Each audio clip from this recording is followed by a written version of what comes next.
अस्सलाम वालेकुम स्टूडेंट्स। अल्हम्दुलिल्लाह हमारा जो सेकंड चैप्टर है हम लोग कंप्लीट कर लिया हमने। ठीक है, उसमें हमने एटम्स एटम्स का पूरा स्ट्रक्चर, उसके सब एटॉमिक पार्टिकल्स, ठीक है, फिर उसके आइसोटोप, सारा कुछ हम एटम के बारे में डिटेल से हम जो है वो स्टडी करके आए हैं। ठीक है, नेक्स्ट चैप्टर चैप्टर 3 हम आज स्टार्ट करेंगे बेटे। चैप्टर 3 का नाम है केमिकल बॉन्डिंग। क्या केमिकल बॉन्डिंग? आप अक्सर नाम सुनते हैं कि बॉन्ड बने हैं, केमिकल रिएक्शन हुआ है, ये सारा कुछ कैसे होता है ये डिटेल से हमने इस चैप्टर में पढ़ना है। पहला टॉपिक आपका आता है टॉपिक नंबर 3.1 पेज नंबर 33। बेटे आप ओपन करें। Why do atoms form chemical bond? Chemical bond जो है वो बनते क्यों हैं, एटम्स क्यों बॉन्डिंग करते हैं, ये चीज हम आज के टॉपिक में स्टडी करेंगे। Atom have tendency to decrease their energy. Atom के अंदर ये टेंडेंसी होती है कि वो अपनी एनर्जी को जो है वो डिक्रीज करते हैं। इसको आप अंडरलाइन करें। They can do this by combining with other atom. It is a natural phenomena because it is increase the stability of atom.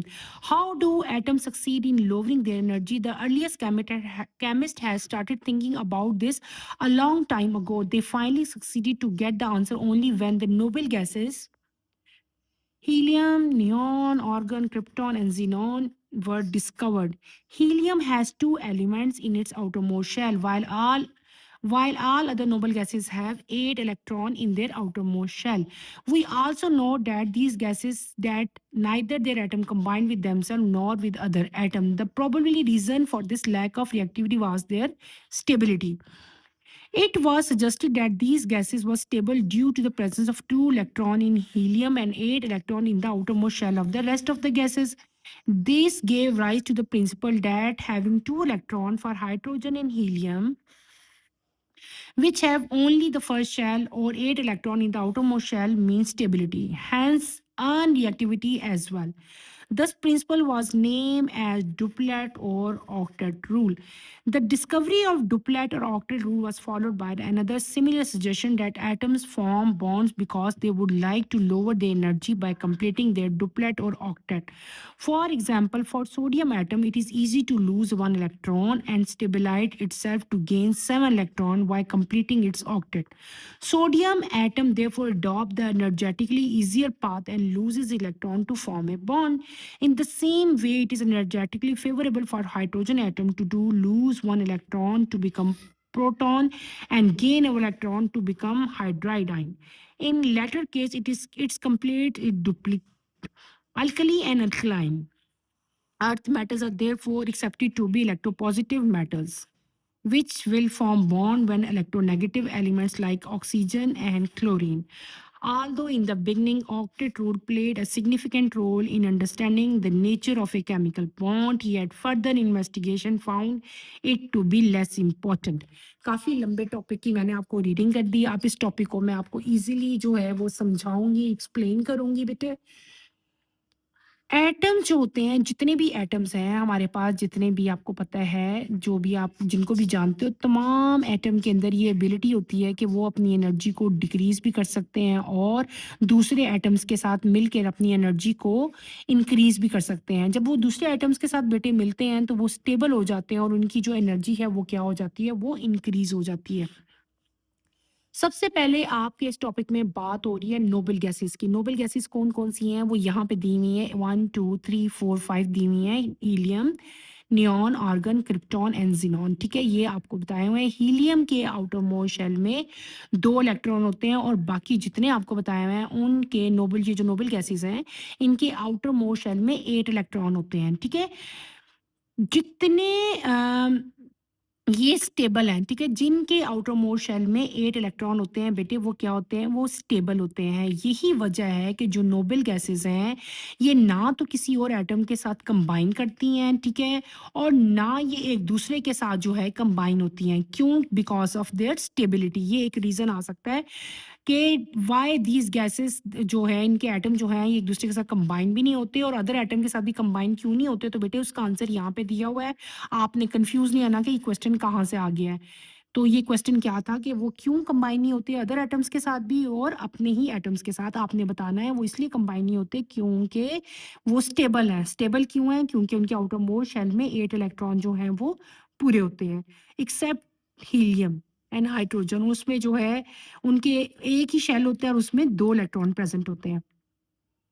ठीक है? ये हीलियम लिखा हुआ है, ठीक है?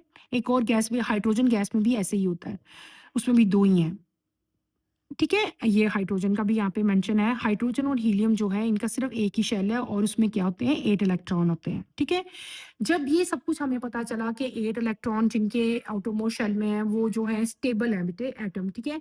तो इससे एक नया फिनोमेना सामने आया, एक नया प्रिंसिपल सामने आया कि ये अनरिएक्टिव हैं, ये रिएक्टिविटी शो नहीं करते, ये किसी भी दूसरे एटम के साथ रिएक्ट नहीं करते या किसी के साथ भी बॉन्ड नहीं बनाते। क्यों नहीं बना रहे वो भी नज़र आ रहा था कि ये स्टेबल थे, इनके आउटरमोस्ट शेल में 8 इलेक्ट्रॉन थे।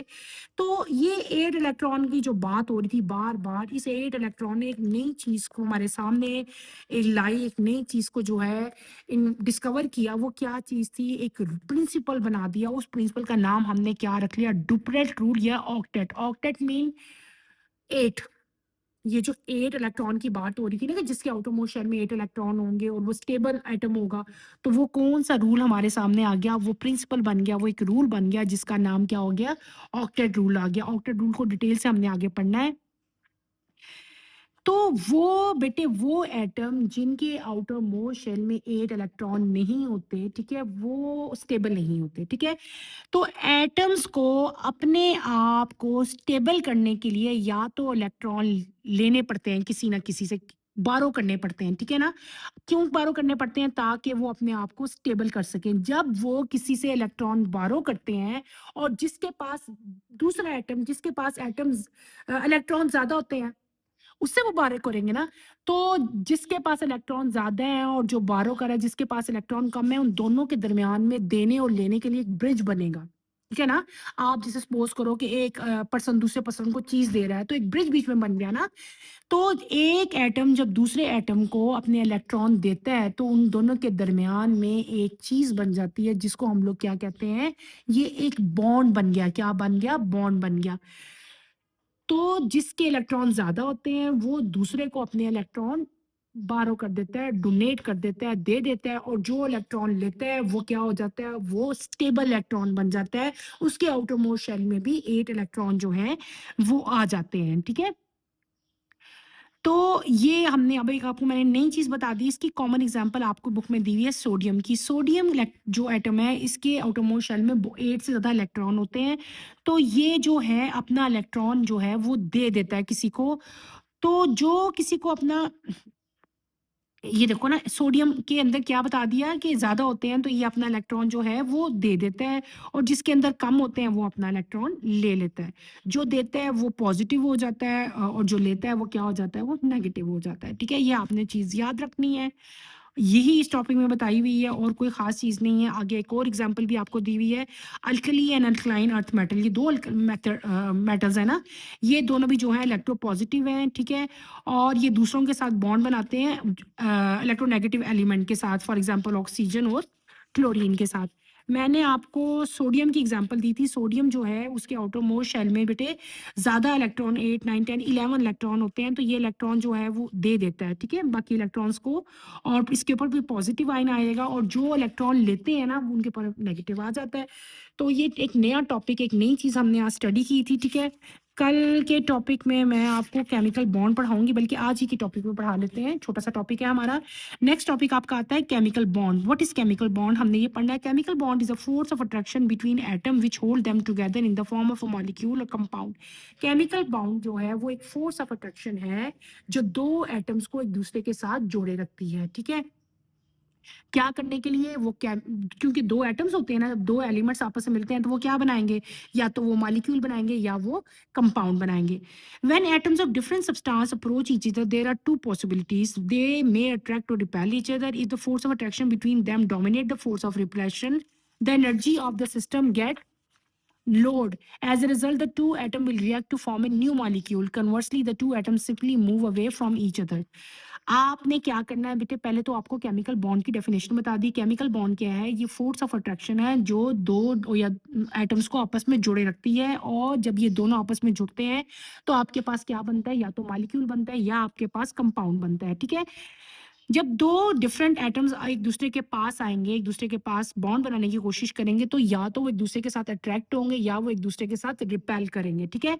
अगर तो उनकी फ़ोर्स ऑफ अट्रैक्शन जो है डोमिनेट होती है, यानी कि ज़्यादा स्ट्रॉन्ग होती है बजाय उनके फ़ोर्स ऑफ रिपल्शन के, तो उनके सिस्टम की जो एनर्जी है बेटे वो लो हो जाती है और दोनों एटम मिलके क्या बना देते हैं, एक नया मॉलिक्यूल बना देते हैं। इसके बरक्स अगर उनकी फ़ोर्स ऑफ रिपल्शन ज़्यादा होती है तो इनकी एनर्जी जो है वो क्या हो जाएगी, वो इंक्रीज़ हो जाएगी और नया एटम जो है वो नहीं बनेगा। सिस्टम की एनर्जी जो है वो क्या हो जाएगी, ज़्यादा हो जाएगी। टाइप ऑफ बॉन्ड्स नेक्स्ट आते हैं। जो मैंने आपको केमिकल बॉन्ड बताया बेटे, केमिकल बॉन्ड जो है वो बहुत सारी टाइप्स के होते हैं, इनको अब हम नेक्स्ट स्टडी करेंगे। Types of bond, we shall consider three main types of bond. There are three main types of bond, ionic bond, covalent bond and coordinate covalent bond. आज मैं आपको एक ही टाइप पढ़ाऊंगी, बल्कि यूं करते हैं हम लोग कल ही टाइप शुरू करते हैं, आज के लिए इतना ही बहुत है, ठीक है? आपने सिर्फ टाइप ऑफ बॉन्ड्स तक कवर करना है। थ्री टाइप्स हैं, आयनिक bond, covalent bond and coordinate covalent bond. इनके सिर्फ आपने नाम याद करके आने हैं।